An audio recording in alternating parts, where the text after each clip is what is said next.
Your Majesty, when did you first become aware that you were going to be Queen of Denmark? I became aware of that when I was about 13.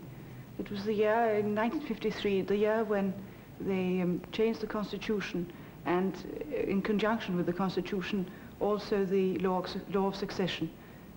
Up to that time, the law of succession had been the usual Salic law, with where male succeeds to male, and where the female line does not have a chance. My first reaction, of course, was that, oh, but then my father won't be there, and that sort of thing. And they told me then not to worry, and gradually brought me up to the idea, and showed me that everybody was going to help me in this job too, and it was not a terrifying thing, but a great challenge.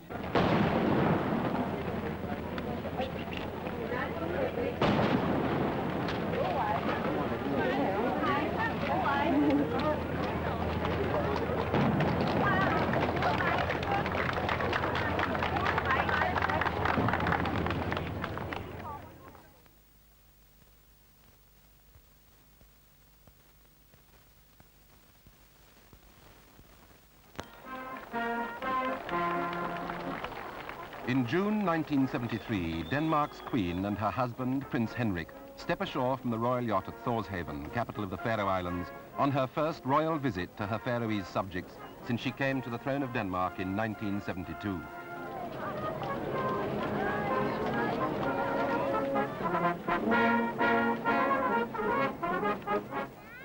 Many of the Danish monarch's hereditary titles, like King of the Wends and Goths, Duke of Slesvig, Holstein, Stormann, and of several other duchies, Margrethe has dropped. She is Queen of Denmark, Greenland, and the Faroe Islands. She is 34, university educated, and the mother of 2 sons. She is the 52nd sovereign in a line of unbroken succession which goes back to the days when there were Danish kings in England. According to the Faroese, their North Atlantic islands are the home of Western Europe's oldest parliament. Theirs is a disputed claim. But there is no doubt that today they welcome the reigning queen of the oldest monarchy in the Western world.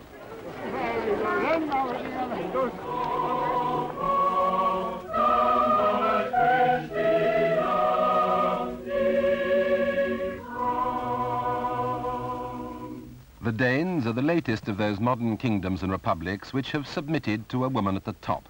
Margrethe is both a member of that exclusive club of monarchs with thrones and the trades union of female heads of state and government. Det I dag 4. gang, jeg gået I land på Færøerne, og har gjort den velkendte tur fra kajen op gennem gaderne til Lagtingshuset. Men det 1. gang, jeg kommer her som dronning, og fra Lagtingets talerstol har mulighed for at henvende mig. Having begun her speech in Danish, the Queen, fluent in 6 languages, ends her text in Faroese. Som drottning Eisin I Forium, känner jag djupt avbidet mig mina. In the long history of the Danish monarchy, there have been only 2 reigning queens, both called Margrethe. The kings have been called either Frederick, like Margrethe's father, or Christian, her grandfather, who was king when she was born. On April the 9th, 1940, Denmark fell before Hitler's triumphant armies driving for Norway. Margrethe's birth, a week later, was the only sign of hope for dark days. During the German occupation, which the Danes now call the 5 Evil Years, Margrethe's grandfather, King Christian X, stayed in Denmark. Mounted but alone, he was often seen in the streets of Copenhagen, the king's way of saying that Denmark still lived. People used to follow him on foot or on bicycles and cheer, but it was just as the king, and while the king was on his horse, everything was well, so to speak. There's a story about some German officer asking, but how dare the king ride like that and without an escort, and there's no policeman, and who looks after the king? And Copenhagen, somebody from Copenhagen saying, that's what we all do, we all look after him. His son, King Frederick IX, who succeeded in 1947, was presented by his Queen Ingrid with 3 constitutional problems in the shapes of Margrethe and her 2 sisters. The king had no sons to succeed him as the constitution required. The people were consulted by referendum. They voted for a new constitution, signed by the king in 1953, making Margrethe his heir apparent. Aged 18, she was presented to the nation. It was rather embarrassing to get suddenly to be so much in the public eye. And then, of course, it also brought it home to me that one day I wouldn't have my father. My parents were very wise, I think, because one of the things they said was that you mustn't think that it's for your own sake, because people don't know anything about what a child is like. You must imagine that what people think is that your parents would be capable of bringing up the next person to be sovereign of Denmark. It seemed a very great thing to have to take on, and I wondered whether I would ever be capable. And, well, one has lots of doubts about one's own abilities at that age. Anyway, I did. But my parents have been a tremendous help to me all the time. They always seem to support me and to inspire me and to show me what to do and to tell me that it was a job, like any other job in many ways. The difference between my job and the job of many other people was that I knew beforehand what it would be. The education of the heir to the throne, here attending her matriculation ceremony at Copenhagen University, was tackled in a thorough Danish fashion. She was to study political science, law, sociology and philosophy at 5 universities, including Cambridge, where at Girton she was known as Miss Dane, Daisy to her family, and took a diploma in her chosen field, archaeology. She travelled to Egypt, and with her grandfather, the eminent archaeologist King Gustav Adolf of Sweden, was joint sponsor of the Scandinavian expedition to preserve the temples of Abu Simbel. Inevitably, Princess Margrethe's tours became more social as she grew older, while the world's press, not to mention the mothers of the world's eligible bachelors, wondered who the future Queen of Denmark would marry. To a gossip columnist who asked, "When will your Royal Highness be finding a husband?" she replied, "Wouldn't it be fairer to ask, when will he be finding me?" The solution to these sentimental problems was provided by the third secretary of the French embassy in London, Count Henri de la Borde de Montpezat. The headlines made TV news around the world. A good-looking young Frenchman, who was not only a count but willing to learn Danish, had proposed to and been accepted by Princess Margrethe. Their wedding at Holmen's Church in Copenhagen was on June the 10th, 1967.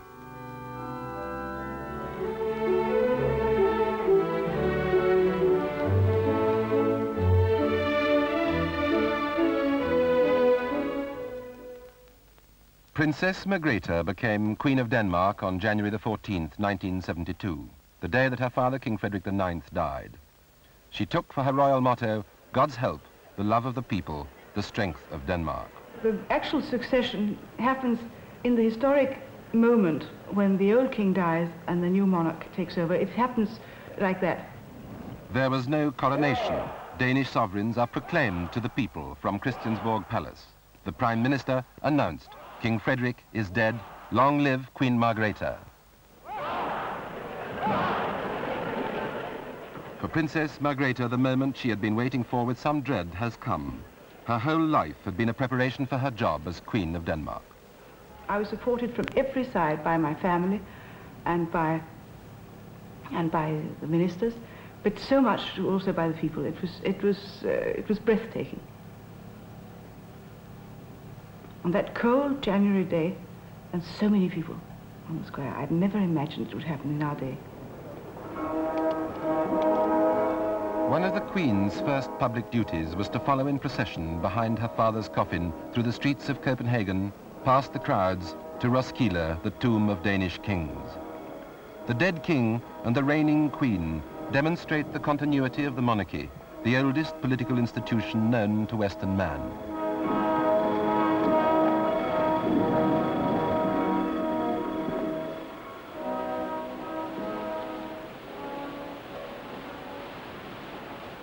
Among the palaces and castles inherited by the Danish sovereign, Fredensborg is where Queen Margrethe feels most at home. It was built in the first part of the 18th century by a king called Frederick IV. He built it partly because he loved this part of the country, and partly to celebrate the peace between Denmark and Sweden, which he hoped would be final, and which was final, and called the house Fredensborg, which means Castle of Peace. And I think the love that he felt for this house must have, one might even say, impregnated the house, because people have always lived here not for ostentation and not for grandeur, but simply because they loved it.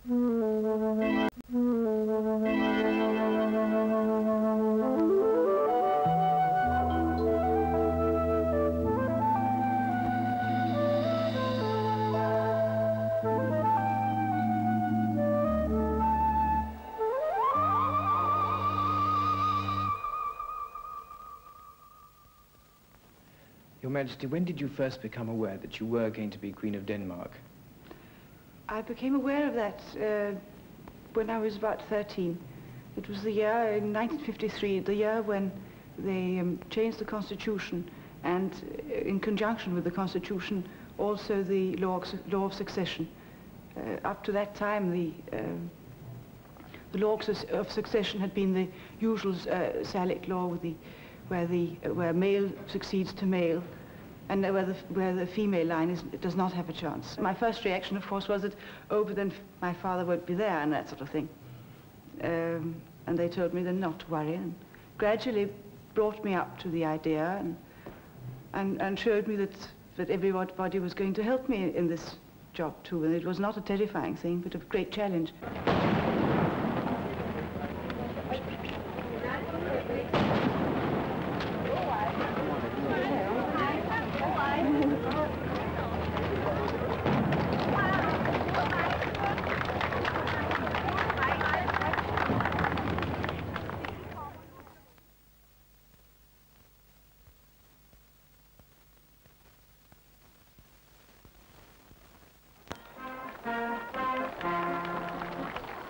In June 1973, Denmark's Queen and her husband, Prince Henrik, step ashore from the royal yacht at Thorshaven, capital of the Faroe Islands, on her first royal visit to her Faroese subjects since she came to the throne of Denmark in 1972.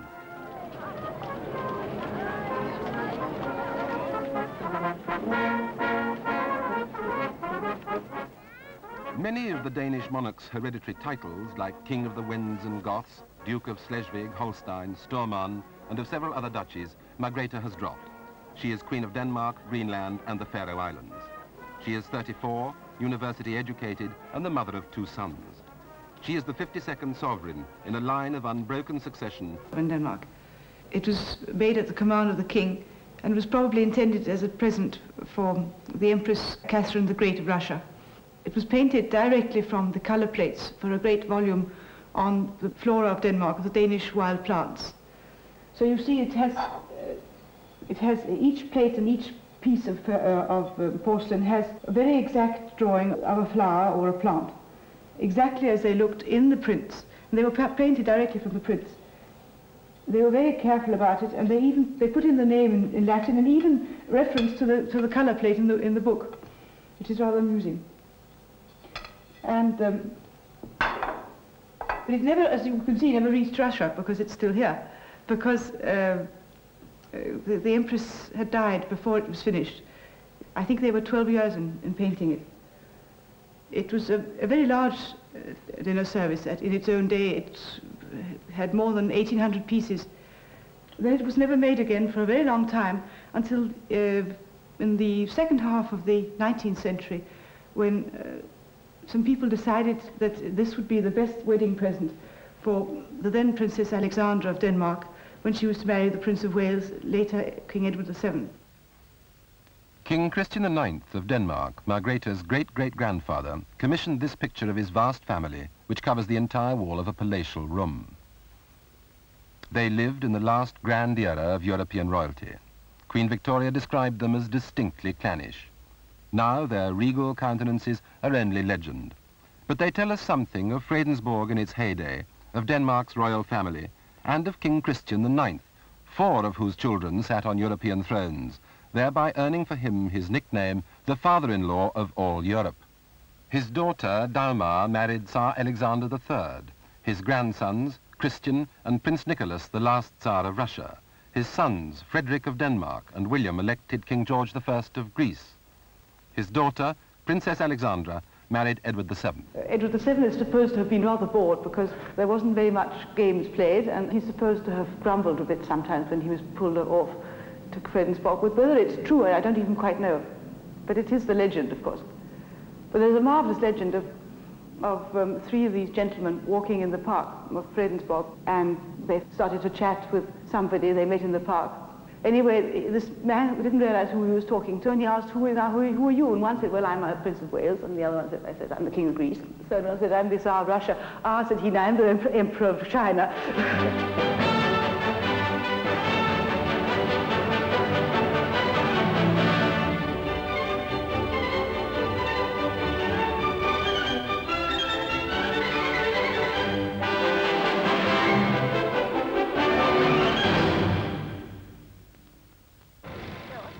tradition of filming royalty at play is as strong as ever at Christiansborg, but the sense of distance from all ordinary life, characteristic of their Edwardian ancestors, so engrossed in their giddy pranks and yet so bored, has vanished. The Danish royal family, in their large, well-kept gardens, may seem a touch more lonely or aloof than other Danish families, but that is the limit of their exclusivity.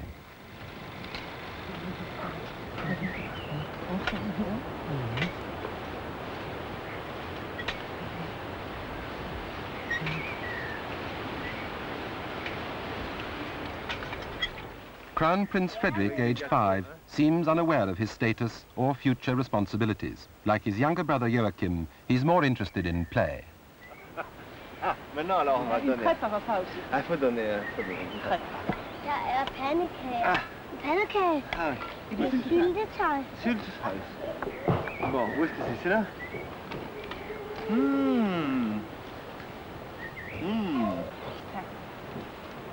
Kan du ikke hælde op til mig? Jeg får bare den bare på.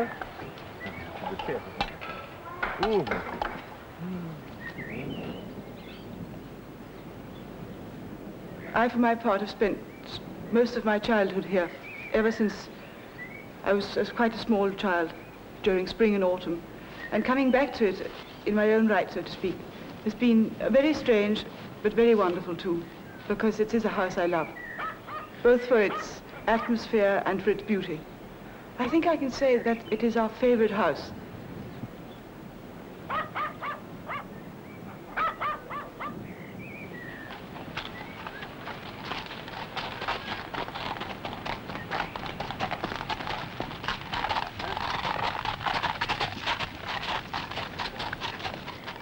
Prince Henrik of Denmark is as devoted to riding as is the British royal family, though perhaps he's rather less competitive about it. An all-round sportsman, he's happy out of doors and appreciates the freedom Christiansborg affords him.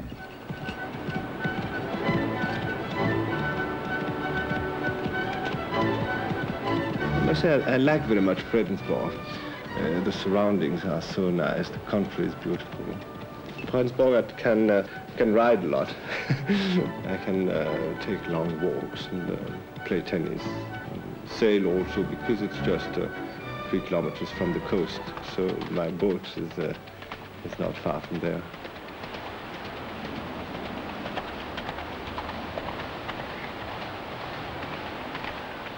We get much more privacy when we are not in town, and that's always a marvelous thing, to be out of the public eye. Prince Henrik, with his diplomatic experience of courts and embassies, has no illusions at all about his role as Prince Consort. First, I can describe that it's a very difficult job. As you know, it's why probably we are so few having that one. But no, because it ranges from all sorts of things. Our range of interest is so great that we have to give some time to each of the things that are interesting. Do you find it in fact difficult, having been a private citizen and able to speak on topics, to be confined now in what you can say and what you can't say? Sometimes it's very difficult, but I think in another way it's an asset, because then you try to keep your mouth shut. It's like being an equilibrist on a tightrope, and you have always to be careful. But that in itself is not so much, but for all the naughty boys who try to shake the rope in order to see you fall, and that is the danger in our job. No, but it's difficult also because you always have to be in the shadow of your wife. People expect you to do a tremendous lot of things, but they never expect you to be responsible for what you do, because you have to be in the shadow of somebody else.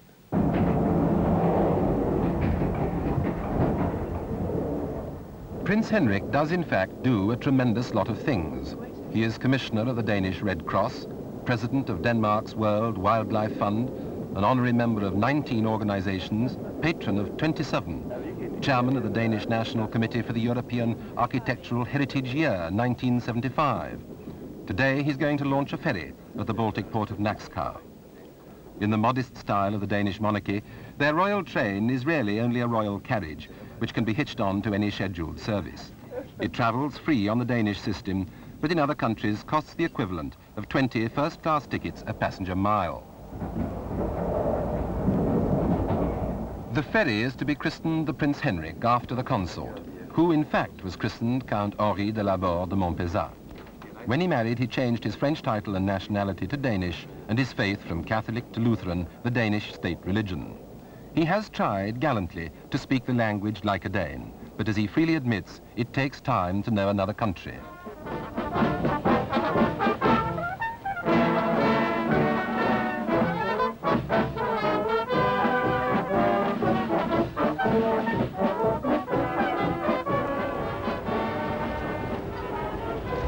Prins Henrik skal være dit navn. Held og lykke følge dig og dit mandskab. Prince Henrik, in giving his name to a new ferry, keeps to the tradition of naming them after members of the royal family. For these ships and their royal namesakes unite the 500 islands and scattered communities of the kingdom.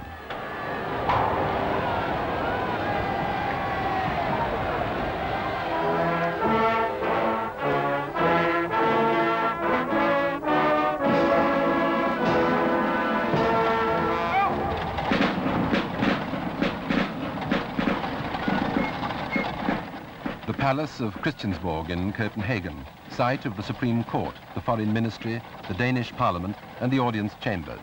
Here Her Majesty receives foreign ambassadors. So that none can boast or complain of curt or favoured treatment, each new ambassador goes through exactly the same ritual as the last, beginning with the Lord Chamberlain's announcement.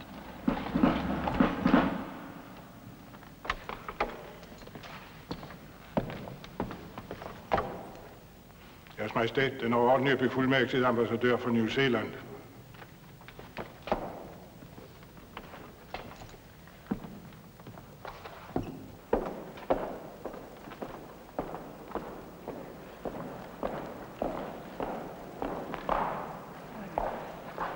I have the honor to present to Your Majesty this letter from Her Majesty Queen Elizabeth II, accrediting me as the first New Zealand ambassador to Denmark.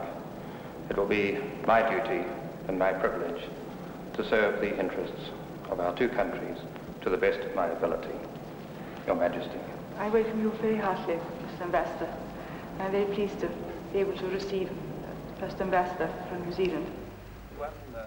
Beneath the marble bust of an ancestor, Queen Margrethe and Prince Henrik chat with Ambassador Ian Stewart and his wife, a note of Danish informality after the rigours of protocol. Basically agricultural country into a largely industrial country. It's still peopled by those with Danish names, although of course you wouldn't tell until you heard their name. How music, do they speak Danish still? Or? I suspect that probably they don't. Perhaps some of the older people. It's very funny because Danish shops that came out and helped to set it up. Yes, at the turn of the century. So there's a lot of close connections here. Amalienborg Palace was originally built for noblemen, but since 1794 it's been the royal residence in Copenhagen. Here the Queen conducts the day-to-day business of the monarchy. Her office number is listed, like every other department of state, in the Copenhagen telephone directory, under Her Majesty the Queen, 143628.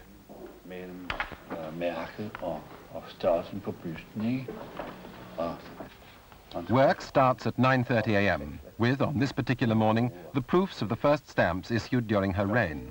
The Postmaster General and the designer submit them for the Queen's approval.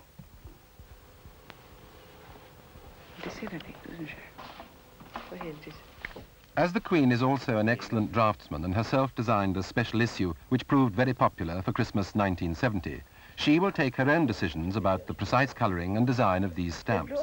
But such independence of action is unusual. On all subjects which touch upon the monarchy and the nation, the Queen will seek the counsel of her small and efficient court. There's quite a number of people, but I think it's adequate and I think it's not excessive, which is also very important. I feel that it's very important both for the work done and for the way it looks seen from outside, that a court should have the size necessary, but neither more nor less, so that things work. These people, they have, of course, attractive titles, but they have a lot of work to do. The principal court officer is the Lord Chamberlain, who is for the moment Count Knut, who is a former ambassador, and then he has the Master of Ceremonies, and these two are the chief officers of the court, I might call them. They run the full court finances, take care of our staff, both the house staff and the office staffs. They are also the connection through which the press get to know about what goes on, and they also obviously know quite a lot of what goes on in the country. Det bliver ret mange, ja. Det var beskrivelsen af fruen, og til sidst ambassadøren for Panama. But the Queen's constitutional role is paramount. That is a different office altogether, and that comes under somebody whose name is the Cabinet Secretary, if translated directly into English. What it means is he is my chief constitutional advisor, and also my chief legal advisor. And he comes with all the government papers to be signed. That is, appointments and dismissals of various kind, which have to have the Queen's signature. He is, I think, perhaps the most important person for me as constitutionally as a Queen, because he is the day-to-day connection with the government. As head of state, the Queen, though she has no political power, is closely involved in the working of her government. In Denmark, where there is no cabinet system, all government ministers attend the Council of State once a fortnight. On government business, the Queen alone chairs the meeting of her ministers. None of her courtiers attend. The Queen in Council is entitled to full information, and, following upon elections, calls the man to form a new government.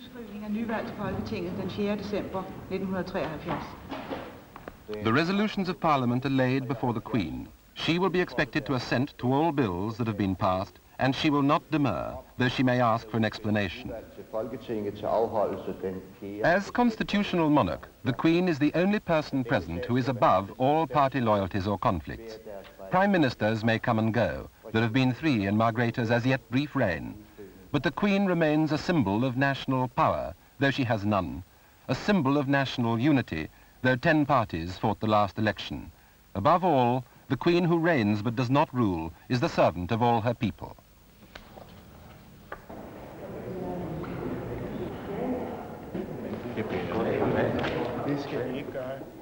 In Denmark, there are no investitures. Decorations and honours come through the letterbox. Twice a month, those of the Queen's subjects who have appeared in the honours list are expected to call at the palace to say thank you. Those honoured have their exact order of precedence recorded on a card index system, which puts them in their place socially.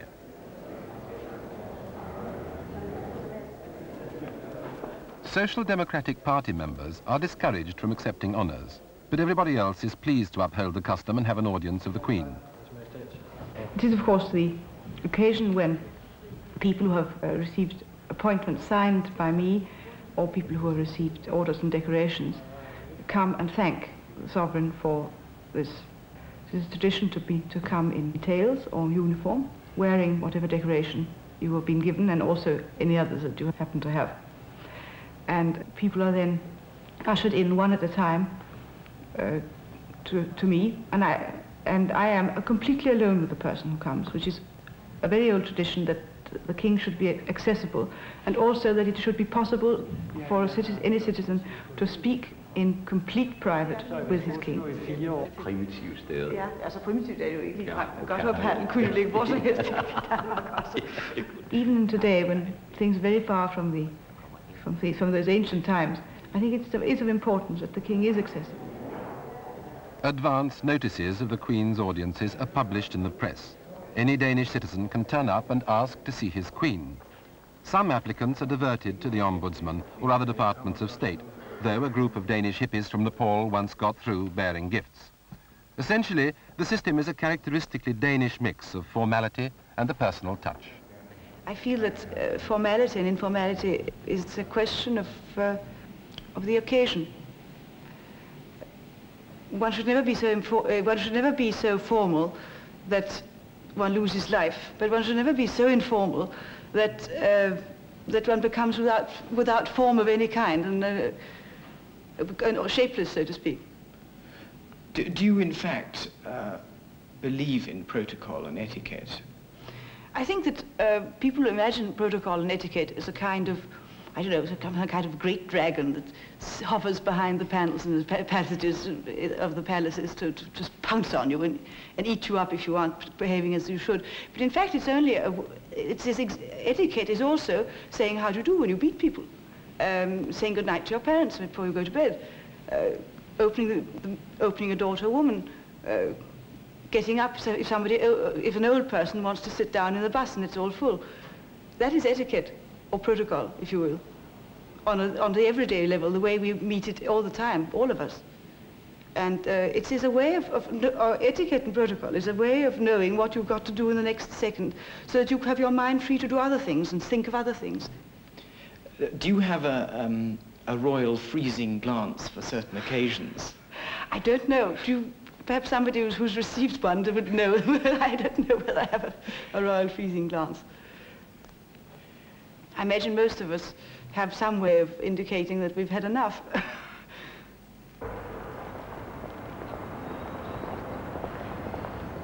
To the astonishment of those who don't know Copenhagen or the tranquil good nature of the Danes, the Queen often goes shopping without a bodyguard. Nobody stops or stares, and in the midst of her own people she takes her personal safety for granted. Well, they're so used to seeing me that people sort of turn around and say, oh, there's the Queen, or they used to say, oh, there's Princess Margrethe. I don't feel that the sort of life comes to a full stop around me the moment I come into a shop or when I walk through the street, which is very pleasant to feel that one really belongs completely naturally in the picture. Yeah. If circumstances or fate had not decreed that Margrethe became Queen of Denmark, she would not have lacked a purpose in life or an occupation. I might well have been an archaeologist. I was quite sure that I would have been an archaeologist. Today I imagine that I might equally well have been interested in some historical study which touches on things, so to speak. It might well have been history of art as well or something.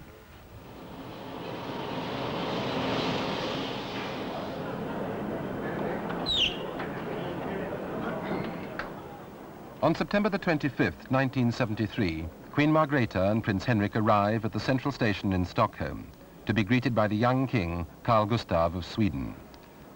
The occasion is the funeral of his and Margrethe's grandfather, the much-loved King Gustav Adolf, who died in his 91st year.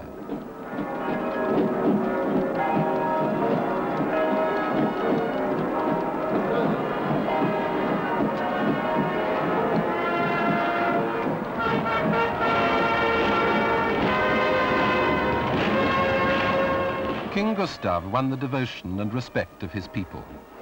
It would not be too much to say that he prevented, or at least postponed, by his quality as a man and his popularity as a sovereign, the end of the monarchy in Sweden. The royals who walk in this procession may be witnessing the last really royal occasion in Sweden. A new constitution, effective in 1975, strips the king of his residual powers. Unlike his cousin, Queen Margrethe, he will not preside as king in council, and the Speaker of the Parliament will choose the man to form a government. The king becomes a figurehead. The death of kings, of a well-loved king, brings history to the surface of a city's life, as national pageant and in the kinship of the royal families of Europe. It is a spectacle without parallel, as well as the occasion of private grief. It's a very old tradition, of course, that the king's funeral is not conducted in private. To many people it may seem both odd and cruel that the family have to go through that at that particular moment. But strangely enough, I think many of us in the royal families feel that we are never so well helped as at that moment. We don't have time to lapse into sentimental funeral feelings, which in a way I feel it's a very healthy thing, because when a very old man dies at 90 years old, it is selfishness to grieve, complete selfishness. And this was a way of showing us all that by giving this old man this marvelous funeral, it was also thanking his memory for what he'd been and what he'd done, bringing us all together around this person whom we don't love very much.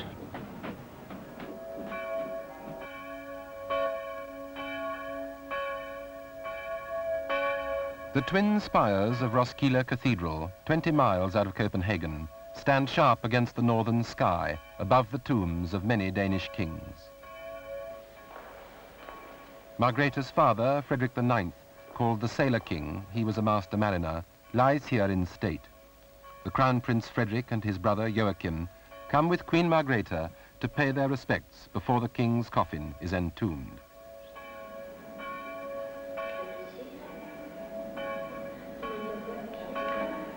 When the Crown Prince succeeds, he will be King Frederick X of Denmark.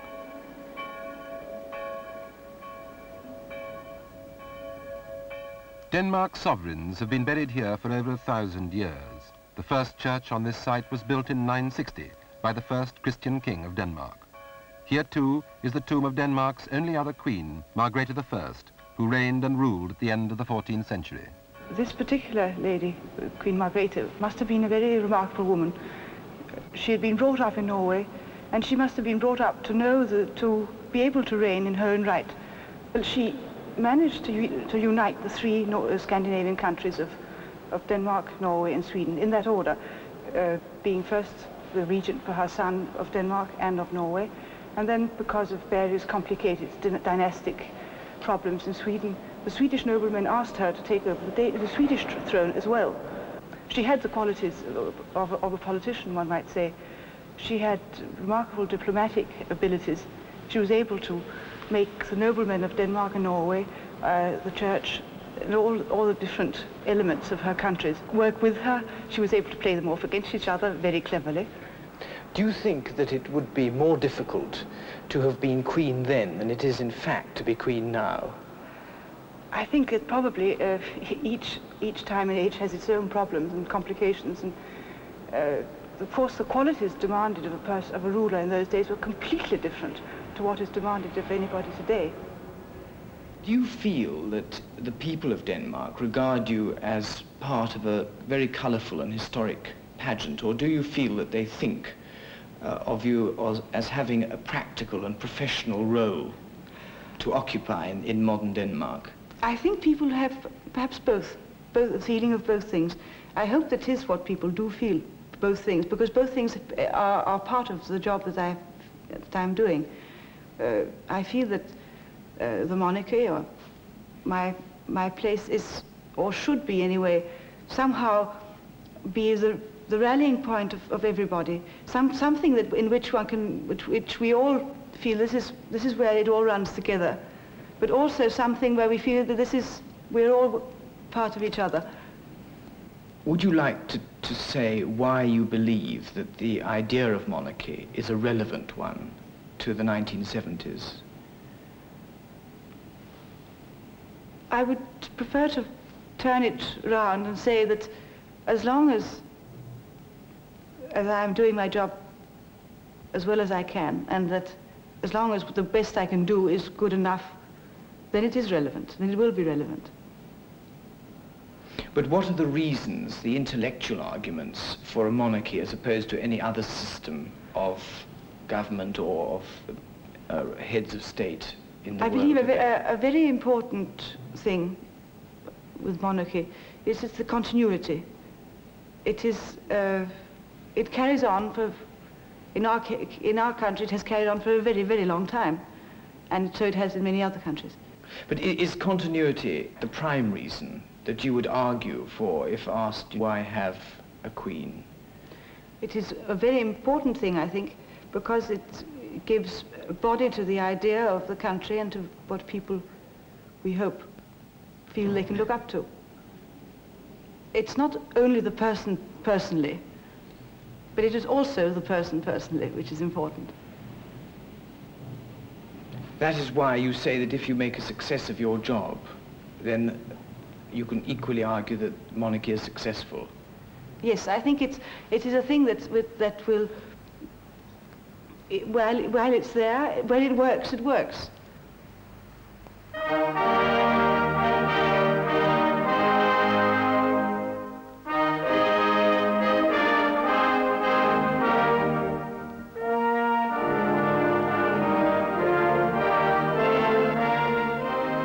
The hallmarks of monarchy, grandeur, power, riches, mystery, the illusion of permanence, the outward splendor, are expressed in the castles and palaces of kings and princes. There are now more castles than the world's remaining monarchs can use, it's unlikely that more will be built.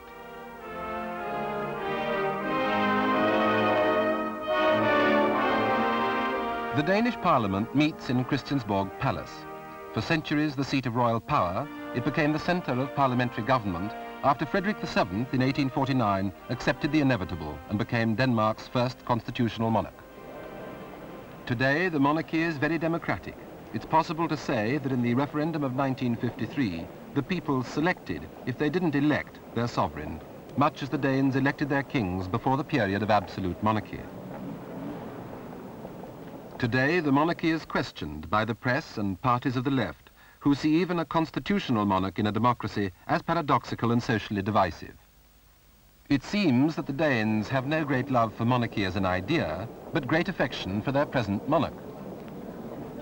The lack of any rational basis for hereditary kingship is argued by the Social Democrats, and it's a fact that a Gallup poll produced only 50% in favour of monarchy as an idea, but showed 90% of Danes in favour of the particular monarch they have at the moment, a paradox the Danes accept with serenity. As between the idea and the fact of monarchy, the rational Danes vote mainly for an egalitarian society and a welfare state. But they also pay £950,000 a year for the monarchy and loyally acclaim their queen. There seems no immediate risk of a Republican mob storming Amalienborg Castle and turning it into a people's palace.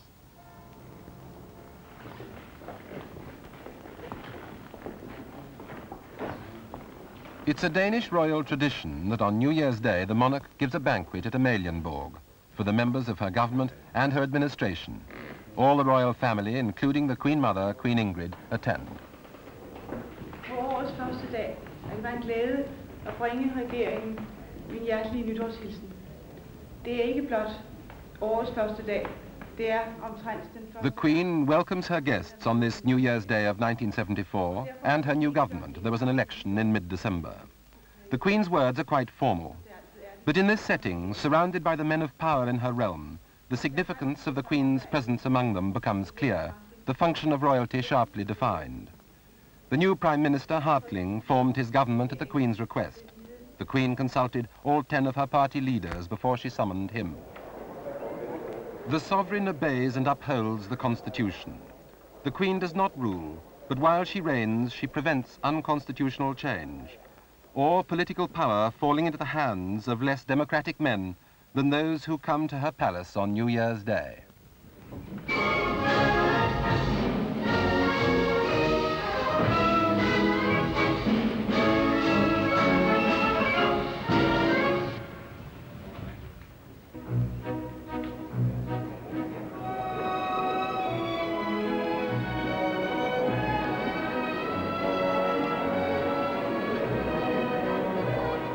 It is an old tradition of exchanging good wishes on the new year.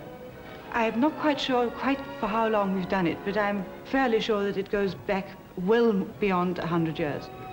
And this has traditionally been done by this dinner party or banquet, as we call it. All the government are there, the chiefs of the armed forces, and various other very high dignitaries. And I personally feel it as an occasion when we all meet and, so to speak, confirm each other in each other's roles.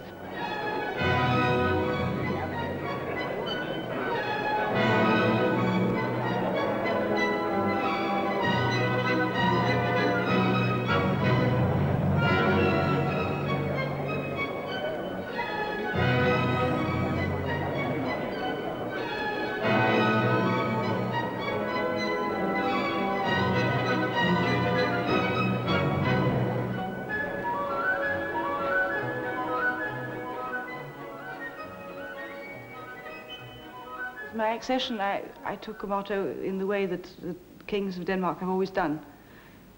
My motto is God's help, the love of the people, the strength of Denmark.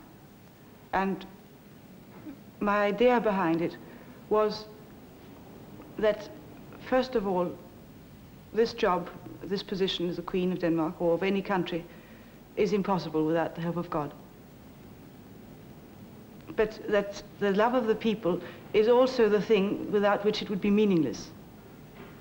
And that the strength of Denmark taken in a wide sense, not in a sense of power, but in every sense of integrity and well-being and health,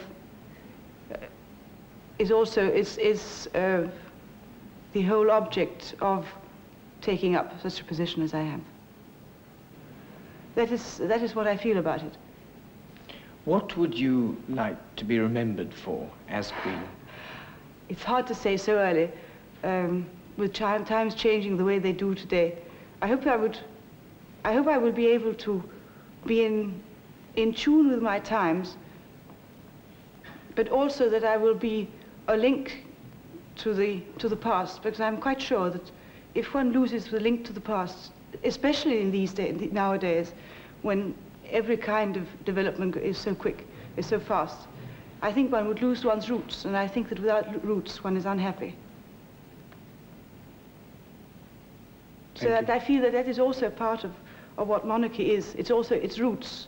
It should be partly an embodiment of the history, but also an embodiment of the future in some mysterious way.